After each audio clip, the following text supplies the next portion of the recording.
Wading in the water, wading in the water, wading in the water, wading in the water, children, wading in the water. Gods are gonna trouble these waters, wading in the waters, wading in the water. Living as a slave, having to endure physical captivity, whippings, hungers, and being cheated, and other forms of abuse. That's all bad enough. But do you know what's worse? Having known the sweetness of love, the closest of one. Having known the comfort and pride of children.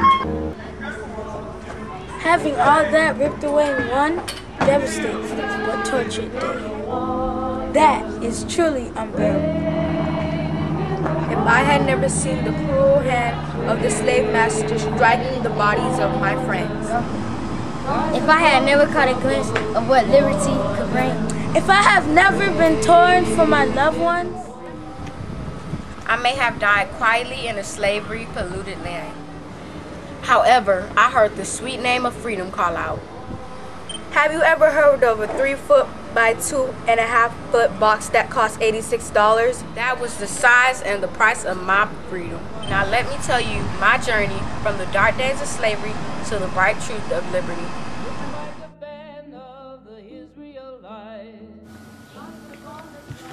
My story begins many years ago when I was just a teenager, delivering grain to the local mill with my brother.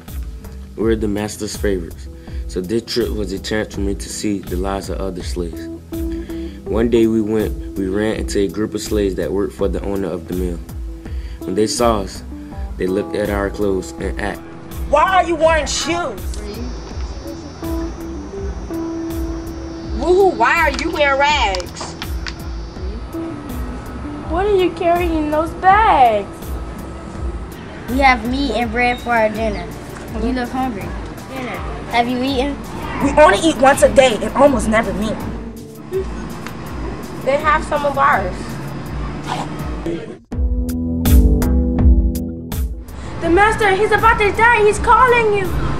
Finally, Father, he's gonna free us. He told me that a while ago.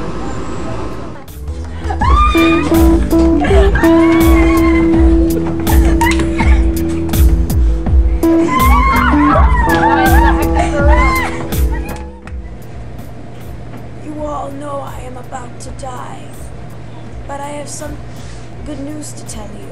Come closer.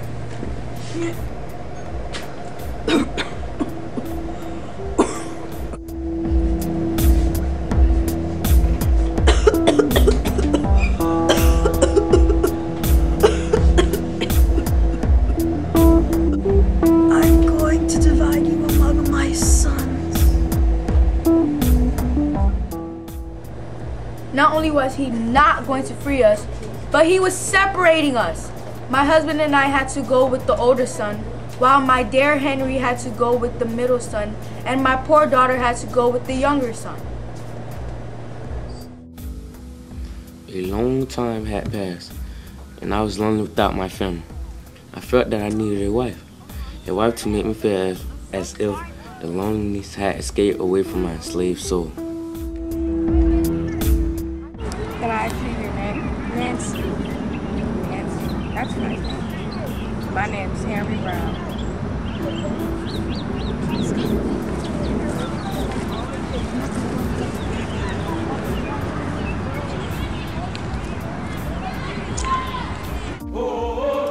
We were allowed to marry, and the year passed. But then, to my dismay, a terrible thing happened. My wife had been sold. Mr. Lee had broken his treaty. His promise to never sell my wife was a lie. He would not tell me who he had sold her to. Every day a rumor went around about a different buyer, and every day I was forced to feel the building suspense as I longed to learn the owner of my wife.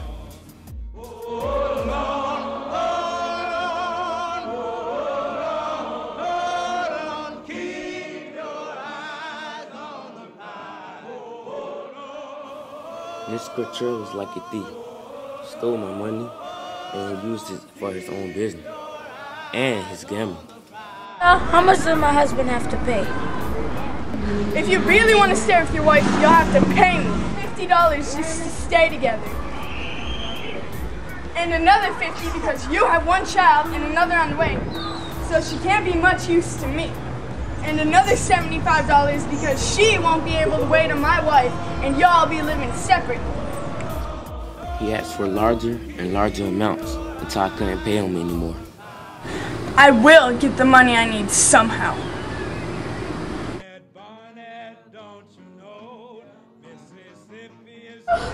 I told you I'd get the money I needed somehow. Your wife and children are done for. The jail is where they'll be staying now until they're delivered to the South. You can marry another wife. Your family's being shipped off to the South anyway. That's it. Another wife? I only want the one I'm married to. I did not understand how the man could be so cruel. I left my dear family all alone in our house, happy as a slave could possibly be. I left me unprotected, vulnerable, alone. The cries of my children kept running in circles in my head, and I felt guilty. I just wanted to see them again. To the brothers in the north in question, is your blood still red and flowing? Or are you filled of the icy blood that surrounds the slave owner's heart? The next day I forced myself to watch as some 350 slaves were herded like cows on a boat.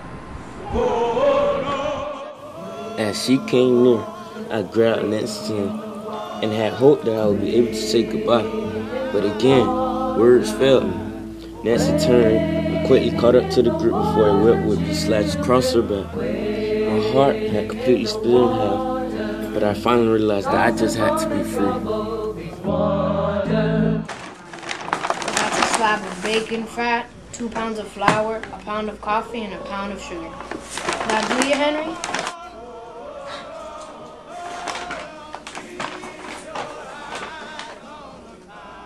Thanks, but no thanks. I have something to tell you. Alright, what is it? You know, I can't take this stuff anymore. Did you know my master wouldn't move a finger when my wife and children were situated? I'm risky. And if you hold me, I'll pay you. What makes you think you can tell me this?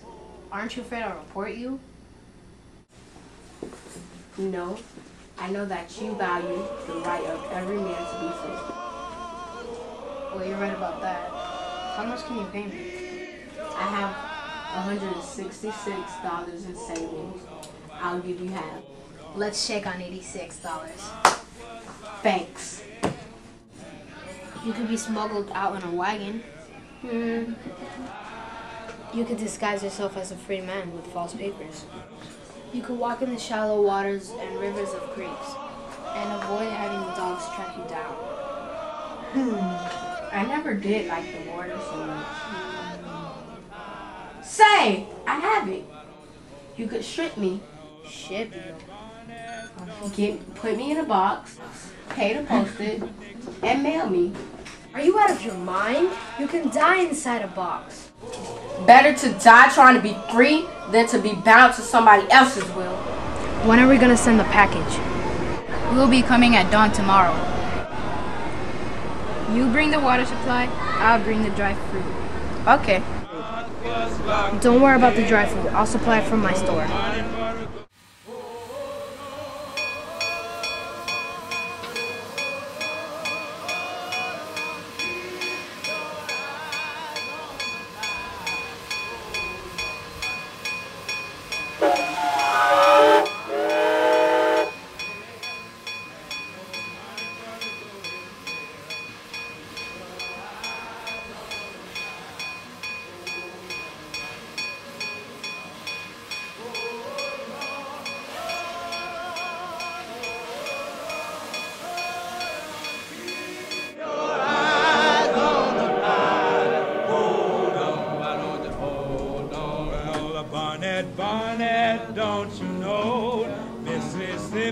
is the next to go.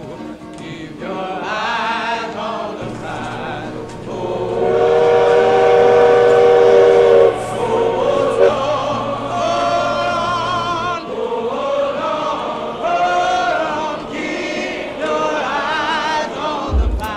After the long train ride, I was moved to a steamboat. Even though the box was clearly marked this side up, the deckhand still threw me on the deck, and I landed upside down. My eyes and veins were swelling as though they would burst.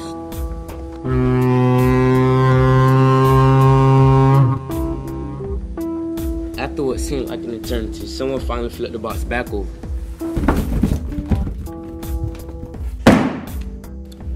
And I felt relief rush right through me.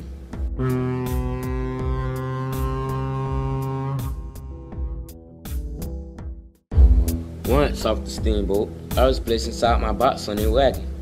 Once more on my head, and I passed out.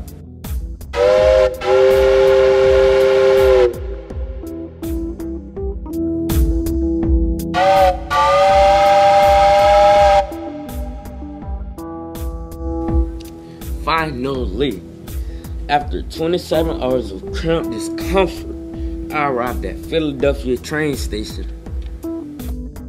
And someone said, I'm expecting a box.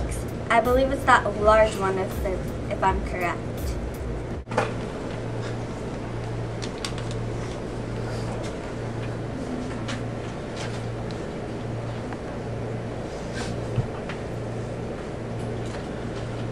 Is everything all right in there? Yes, everything's fine.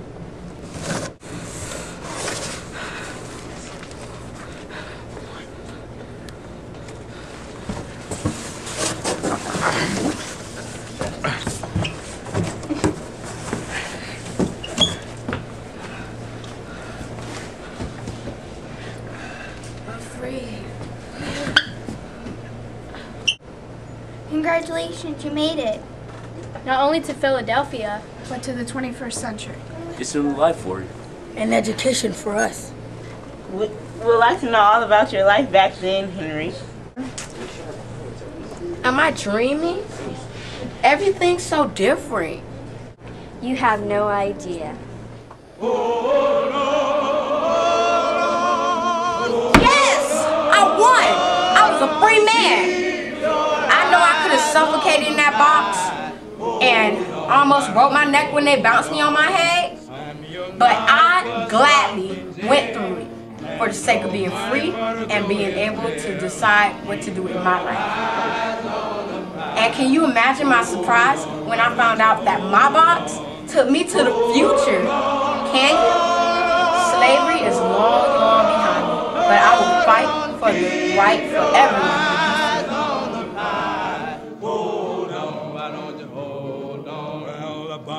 Barnett, don't you know?